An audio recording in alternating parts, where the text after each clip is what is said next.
Hello guys, welcome to കാസ്ട്രോളുടെ പുതിയ review channel. ഇന്ന് ഇപ്പോൾ ഞാൻ പറയാൻ പോകുന്നത് നോൺസെൻസ് റിവ്യൂ ആണ്. സിനിമ അഭിനയിച്ച റിനോഷ് എന്ന് പറഞ്ഞൊരു റാപ്പർ, പിന്നെ അഭിനയ് ഫോർട്ട്, സഞ്ജു ശിവറാം, ഋതി രാമചന്ദ്രൻ, പിന്നെ ലാബൺ ജാജോൺ, അനിൽ നെന്മകാണ്ടി, ജയലളിതത്തിന് ഗെയിമിങ്, ഈ പ്രഭ, ശ്രീഗോപി, പിന്നെ സർജാനിയോ ഖാലിദ്, മുഹമ്മദ് ബാബു, സിയാദ് ഷാജഹാൻ എന്നിവരൊക്കെയാണ് സിനിമ അഭിനയിച്ചിരിക്കുന്നത്. പടം എങ്ങനെയുണ്ടെന്ന് ചോദിച്ചാൽ അടിപൊളി എന്നാണ് എനിക്ക് പറയാനുള്ളത്. എല്ലാവരും ഇത് കാണേണ്ട പടമാണ്. ഞാൻ ഇപ്പോൾ സ്ക്രീനിൽ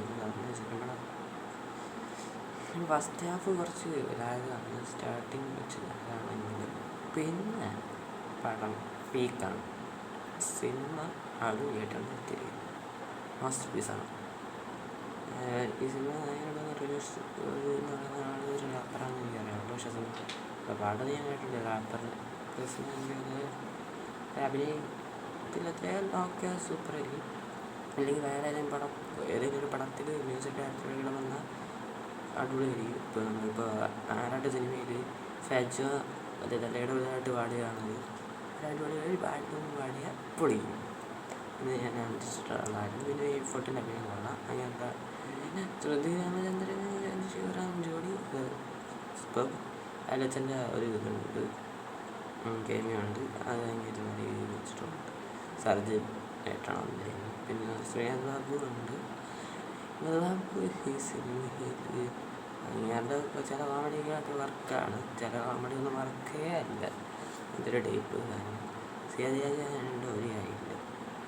ഷാജഹാൻ എന്ന് പറഞ്ഞാൽ പടത്തിലുണ്ടായിരുന്നില്ല, അഡാർ ലെവലുണ്ട്.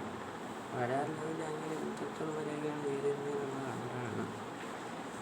അപ്പോൾ ആ ഒരു പടം വെച്ച് നോക്കുമ്പോൾ അത് ഭയങ്കര റോസത്തിന് വേണ്ടിയാണ് ഭയങ്കര ഇത് സിനിമ നിങ്ങൾക്ക് പറ്റുന്നതാണ്. ഭയങ്കര ചെയ്ത് വെച്ചിട്ടുണ്ട്. ദീപ ഒക്കെ സമ്മതിച്ച് നല്ലയിട്ടുണ്ട്. അങ്ങനെ സ്കൂളുകാരന്മാരെ വീട്ടുക നല്ലതാണ്. അതുകൊണ്ട് എൻ്റെ കാര്യമൊന്നും പറയാനൊന്നുമില്ല. പിന്നെ നായകനെന്ന് പറയാനാണെങ്കിൽ നല്ലൊരു അടിയാണ് ഈ സിനിമ നായകൻ. അവരും വരെ ഓക്കെ ആദ്യത്തെ ഒരു സീൻ കാണിച്ച് പിന്നെ അവസാന സീനിലാണ് കാണിക്കുന്നത്. ഓക്കെ, ഇവിടുത്തെ ഫസ്റ്റ് ഹാഫ് കുറച്ച് ഞാൻ പറഞ്ഞത് കുറച്ച് ലാഗുണ്ട് സ്റ്റാർട്ടിങ്ങിൻ്റെ ഉള്ള. അത് കഴിഞ്ഞാൽ പടം ഓക്കെ. ഫസ്റ്റ് ഹാഫ് കൊള്ളാം. ബ്ലഡ് ബ്ലോക്കും കൊള്ളാം. ഒരു ആക്സിഡൻറ്റ് സമയത്ത് ഒരു കൊച്ചിന് ആക്സിഡൻറ്റ് ആകുന്നു. അപ്പോൾ ഇതെത്തിക്കുന്നതാണ് സിനിമയുടെ സെക്കൻഡ് ഹാഫ് ആയിട്ട് ഇമോഷണലാണ്. മീൻസ് ഈ കൊച്ചിൻ്റെ ബ്ലഡ് എന്ന് പറഞ്ഞാൽ റെയർ ആയിട്ടുള്ളൊരു ബ്ലഡ് ഗ്രൂപ്പ് ആയിരിക്കും. എന്താണ് എ ബി നെഗറ്റീവ് എന്ന് പറഞ്ഞിട്ടൊരു ബ്ലഡ് ഗ്രൂപ്പ് ആയിരിക്കുമ്പോൾ അത് ആർക്കൊക്കെ ഉണ്ടെന്നുള്ള തിരച്ചിൽ അതിലുണ്ടാകുന്ന പ്രശ്നങ്ങളൊക്കെയാണ് സിനിമയുടെ സെക്കൻഡ് ഹാഫ് ആയിട്ട് പറയുന്നത്. അതൊക്കെ ഇമോഷണലായിട്ടാണ് സിനിമ എടുത്തിരിക്കുന്നത്. രാത്രി MC ജിത്ത് വേറെ വേറെ പടം ഞാൻ കണ്ടിട്ടില്ല കേട്ടോ. എനിക്ക് അതിനോട് അങ്ങനെ സ്റ്റോറി സൂപ്പർ സ്ക്രീൻ പ്ലേ കൊള്ളാം. അതായിരിക്കും ഇത് ഞാൻ നോക്കാറില്ല. മ്യൂസിക് ചെയ്തത് നായകൻ തന്നെ കേട്ടോ. അതുപോലെ തമിഴിൽ ഇപ്പോൾ പിന്നെ പടങ്ങളിൽ ഇപ്പോൾ മ്യൂസിക് ചെയ്യുകയും പിന്നെ ജീവിയുടെ പടങ്ങളിൽ സ്റ്റീവ് പ്രകാശ് കുമാർ കണ്ട് കുറച്ചെങ്കിലും അങ്ങനെ ചെയ്യാൻ നോക്കാറുണ്ട്. പറ്റാത്ത പടങ്ങളിലൊക്കെ വേറെ വെച്ച് ചെയ്യിപ്പിക്കലാണ് പണി അങ്ങനെ.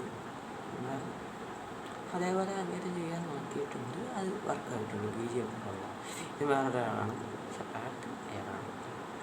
പാട്ടാണ് ഉദ്ദേശിച്ചത്. വേൾഡ് കമ്പോസ് ചെയ്തിരുന്നെങ്കിലാണ് അതൊക്കെ നൈസായിട്ട് എടുത്തിട്ടുണ്ട്.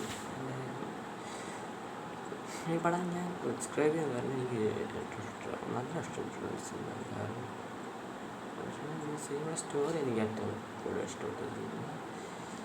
എത്ര ഈ സിനിമയുടെ സ്റ്റോറി ഒരു ഡയലോഗ് ഉണ്ട്, അതൊക്കെ വിനയ് ഫോർട്ടിൻ്റെ അവസാനം ഒരു ഡയലോഗ് ഉണ്ട്. നമ്മൾ ഡോക്ടറായ എല്ലാവരും മേളോടെ അല്ല ആയില്ലെങ്കിൽ നമുക്കൊരു നല്ല മനസ്സ് വേണം. ഒരു ഡയലോഗ് ഉണ്ട്, അതൊക്കെ നല്ലതായിട്ട് ചെയ്ത് ചെയ്യുന്നതാണ്. പിന്നെ ഈ പടം 2024 അല്ലെങ്കിൽ 2023 ഈ സിനിമ റിലീസ് ചെയ്തിരുന്നെങ്കിൽ ഐ വിൽ അപ്രീഷിയേറ്റ്. ഞാൻ മാത്രമല്ല, ഈ സിനിമ എനിക്കിഷ്ടപ്പെട്ടു. ബട്ട് കുറച്ചും കൂടി നല്ല റെസ്പോൺസ് കിട്ടിയാണ്. കാരണം സിനിമയ്ക്ക് 7 സ്റ്റാർ റേറ്റിംഗ് വേണ്ടി വരും. അപ്പോൾ സിനിമയുടെ ഒരു പ്രത്യേകത തന്നെയാണ്. എന്നാൽ പടം എന്ന് വെച്ച് നോക്കിയാലും പടം വേറെ ലെവലാക്കിയിട്ടെടുത്തിട്ടുണ്ട്. സൂപ്പർ പടം. കാണാത്തവരുണ്ടെങ്കിൽ യൂട്യൂബിൽ കിടക്കുന്നുണ്ട്. ഇല്ലെങ്കിൽ എൻ്റെ ഡൗൺലോഡ് ചെയ്ത് കാണാം. എത്രയും പറഞ്ഞുകൊണ്ട് ഞാൻ ചമ്പിയാണ്. സിനിമ കാണാത്തവർ കാണുക. അല്ലെങ്കിൽ കണ്ടവരുണ്ടെങ്കിൽ പ്ലീസ് ഒന്ന് സബ്സ്ക്രൈബ്. അഭിപ്രായങ്ങൾ കമൻറ്റ് ബോക്സിൽ പറയുക. എന്നിട്ട് വീഡിയോ ഇഷ്ടപ്പെട്ടെങ്കിൽ ലൈക്ക് ചെയ്യുക, സബ്സ്ക്രൈബ് ചെയ്യുക. പിന്നെ നിങ്ങളുടെ അഭിപ്രായങ്ങൾ കമൻറ്റിലിടുക എന്ന് പറഞ്ഞുകൊണ്ട് ഞാൻ ശ്രമിക്കുന്നു. Tata, bye bye. ടാറ്റ.